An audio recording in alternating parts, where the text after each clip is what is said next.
വാൽക്കണ്ണെഴുതിയ മകരനിലാവിൽ അപ്പൊ എന്തായാലും പോവാൻ തീരുമാനിച്ചു. വിഷമമുള്ളോടെ വിഷമമൊക്കെ അങ്ങ് തീരട്ടെ, പോയിട്ട് വന്നിട്ട് ബാക്കിയുള്ള കാര്യങ്ങൾ ഞാൻ പറയാം. അപ്പൊ എന്തായാലും പോവാൻ തീരുമാനിച്ചു. വിഷമമുള്ളോടെ വിഷമമൊക്കെ അങ്ങ് തീരട്ടെ, പോയിട്ട് വന്നിട്ട് ബാക്കിയുള്ള കാര്യങ്ങൾ ഞാൻ പറയാം. അപ്പൊ എന്തായാലും പോവാൻ തീരുമാനിച്ചു. വിഷമമുള്ളോടെ വിഷമമൊക്കെ അങ്ങ് തീരട്ടെ, പോയിട്ട് വന്നിട്ട് ബാക്കിയുള്ള കാര്യങ്ങൾ ഞാൻ പറയാം. അപ്പൊ എന്തായാലും പോവാൻ തീരുമാനിച്ചു. വിഷമമുള്ളോടെ വിഷമം ഞാൻ എടുക്കാത്തൊരു വിഷയമാണ്. ചുമ്മാ കുറേ ഇതിങ്ങനെ സോഷ്യൽ മീഡിയ ഇങ്ങനെ കറങ്ങി കിടക്കുമ്പോഴേ ഇതെന്താ കാര്യം എന്നതിൻ്റെ സിറ്റുവേഷൻ പറയാമെന്ന് വിചാരിച്ചു. സുഹൃത്തുക്കളെ, ഈ പറയുന്ന മനുഷ്യൻ കിച്ചു വേണം.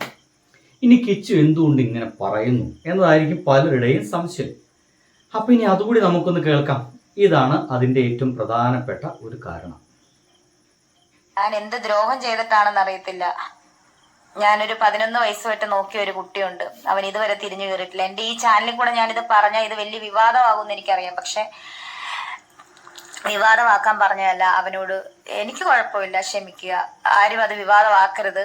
എനിക്ക് എൻ്റെ ഋതപ്പൻ എന്നെ അന്വേഷിക്കുന്നുണ്ട്. എനിക്ക് ഈ ചാനലിൽ കൂടെ നിങ്ങൾ പറഞ്ഞത് നിങ്ങൾ തെറ്റിദ്ധരിച്ച് നിങ്ങളിപ്പോൾ ആരാന്ന് പറയേണ്ട അവസ്ഥ നിങ്ങൾക്കില്ല, എനിക്കില്ല. എങ്കിലും രേണു സുധിയാണ്. സുധി എന്ന് പറയുന്ന ഒരു നല്ല കലാകാരൻ്റെ ഭാര്യയാണ്. അദ്ദേഹം മരിച്ചതിന് ശേഷം ജീവിത പ്രാരാബ്ധത്തിൻ്റെ ഭാഗമായിട്ട് റീലെടുക്കുക, ഷോർട്ട് ഫിലിമിൽ അഭിനയിക്കുക, ഉദ്ഘാടനങ്ങൾ ചെയ്യുക എന്നീ പരിപാടിയായിട്ട് ഇങ്ങനെ മുന്നോട്ട് പോയിരിക്കുകയാണ്. വളരെ അപ്രതീക്ഷിതമായിട്ട് നമ്മുടെ ഏഷ്യാനെറ്റ് നടത്തുന്ന ആ ഒരു പ്രോഗ്രാമിലേക്ക് എത്തുന്നു.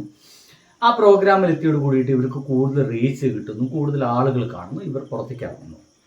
പുറത്തേക്ക് ഇറങ്ങിയിട്ട് വീണ്ടും ഷോർട്ട് ഫിലിമും മറ്റുമായിട്ട് മുന്നോട്ട് പോയിരിക്കുകയാണ്. ഇവരുടെ വീഡിയോസുകളൊക്കെ തുരുതുരാ സോഷ്യൽ മീഡിയയിൽ ഇങ്ങനെ വരാൻ തുടങ്ങി. അത് നല്ല വീഡിയോ ആണോ ചീത്ത വീഡിയോ എന്നൊക്കെ ഒന്നും നമുക്കതിന് ഉത്തരം പറയാനില്ല. പക്ഷെ എന്തൊക്കെയായാലും ഇടയ്ക്കല്ല ഇവരോട് ചോദിക്കുന്ന ചോദ്യങ്ങൾക്ക് അപ്പോഴത്തെ സന്ദർഭത്തിനനുസരിച്ചുള്ള നെഗറ്റീവ് മറുപടികളും പോസിറ്റീവ് മറുപടികളൊക്കെ ഇവർ പറഞ്ഞിരുന്നു.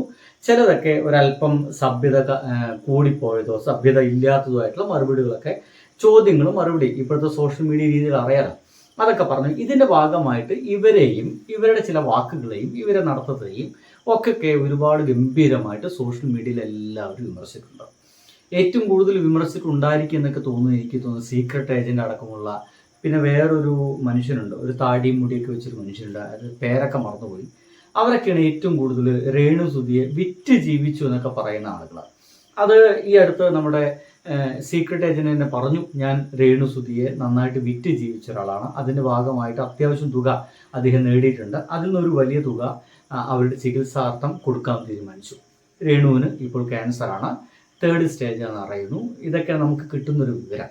ഇതിനപ്പുറത്തേക്ക് ആധികാരികമായിട്ടുള്ള വിവരമൊന്നും അറിയില്ല. ഇപ്പോൾ നടക്കുന്ന പ്രശ്നം എന്താ വെച്ച് കഴിഞ്ഞാൽ സുധിയുടെ ആദ്യ മകൻ കിച്ചു, അദ്ദേഹം ഇപ്പോൾ രേണുവിൻ്റെ അടുത്തേക്ക് വരുന്നില്ല എന്നതാണ് വലിയ പ്രശ്നം. അപ്പോൾ രേണു ഒരു വീഡിയോ ഇറക്കി.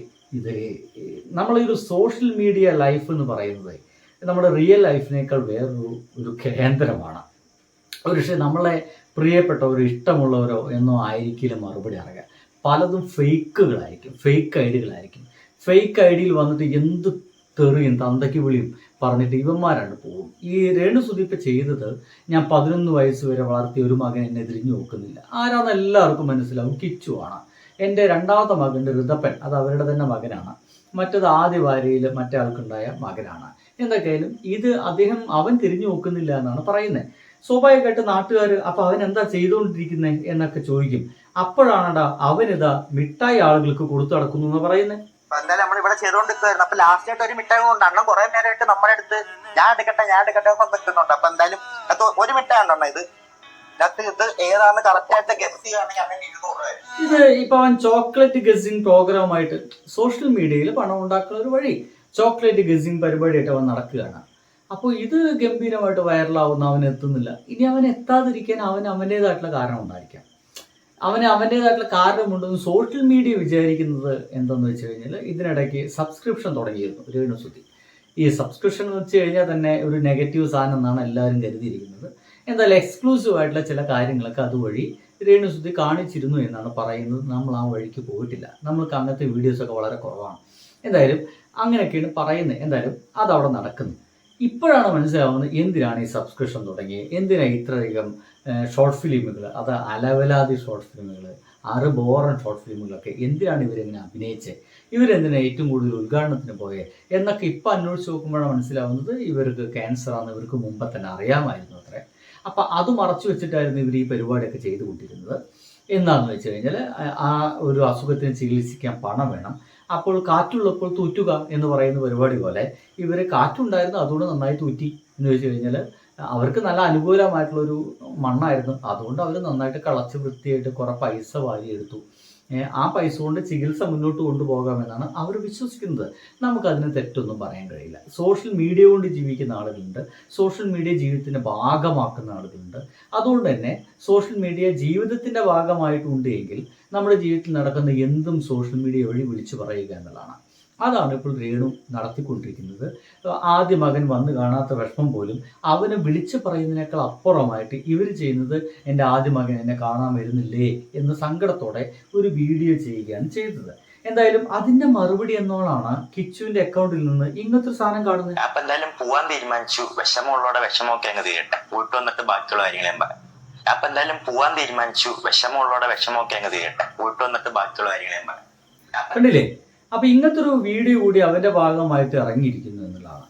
ഇതിനു മുമ്പ് തന്നെ കിച്ചു ഒരു എന്താ പറയുക, കാറിൽ ഇരുന്നിട്ട് അവൻ്റെ ലൈഫ്, അവന് അനുഭവിച്ച പ്രശ്നങ്ങൾ, അവന് അനുഭവിക്കുന്ന മാനസിക വിഷമങ്ങൾ ഒക്കെ അവൻ പറയുന്നുണ്ട് കേട്ടോ. അതിങ്ങനെയായിരുന്നു: ഞാൻ, അച്ഛൻ, അമ്മ, ഋതപ്പൻ, അമ്മയുടെ ചേച്ചി, അളിയൻ, അതായത് രമ്യ ചേച്ചി, അളിയൻ, അവരുടെ 2 മക്കൾ, പപ്പ, അമ്മ, ഇവരെ ഇത്രയും വേണ്ട ചിലവച്ഛൻ ഒറ്റയ്ക്ക് നോക്കിക്കൊണ്ടിരിക്കണം.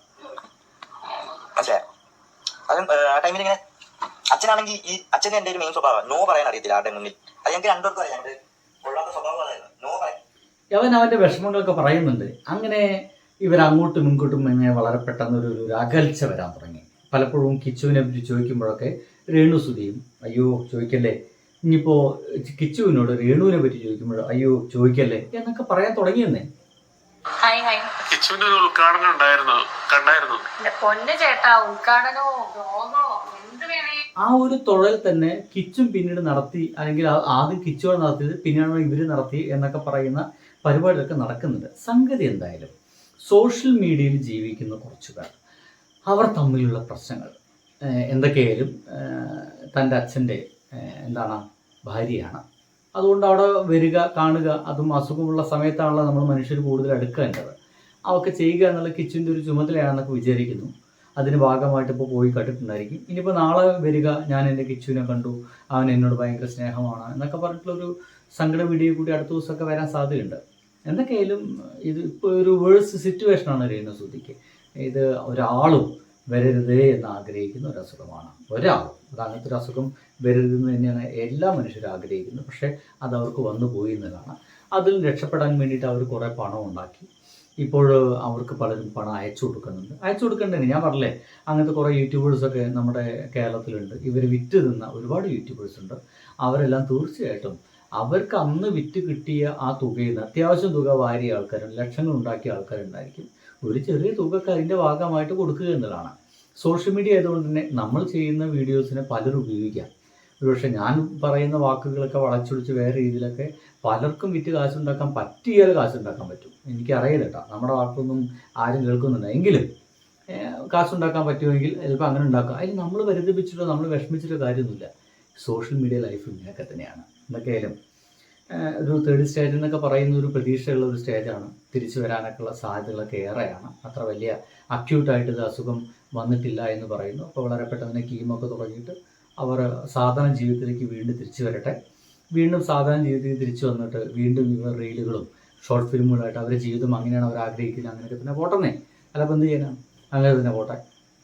അപ്പോഴും ഈ പറയുന്ന ആളുകളൊക്കെ സോഷ്യൽ മീഡിയയിൽ പോസിറ്റീവായിട്ടും നെഗറ്റീവായിട്ടും ചീത്ത പറയാനൊക്കെ ഉണ്ടായിരിക്കും. അതിനൊരു മാറ്റം ഉണ്ടാവില്ല. സോഷ്യൽ മീഡിയ അങ്ങനെയാണ്.